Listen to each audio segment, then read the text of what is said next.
بسم الله الرحمن الرحيم. السلام عليكم ورحمة الله وبركاته. أهلا بكم مع فيديو جديد ومباراة إياب دوري أبطال أفريقيا، مباراة شباب بلوزدادة الجزائري ونظيره لوبارد الكونغولي. فضلا ادعمونا بالاشتراك في القناة ولايك وشير للفيديو عشان يوصل لكم كل جديد.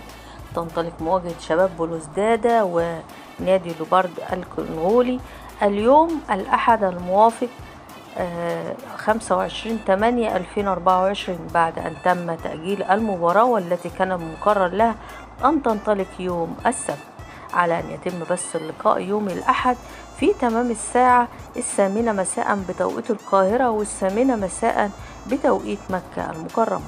وأوضح المسؤول بأن تأجيل هذه المواجهة واللي كان مقرر لها أن تنطلق يوم السبت راجع لسوء الأحوال الجوية والتي حالت دون تمكن الفريق المنافس من الوصول إلى الجزائر.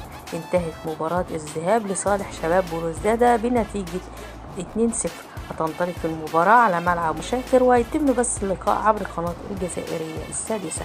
نتمنى التوفيق للفريقين. شكرا لكم والسلام عليكم ورحمة الله وبركاته.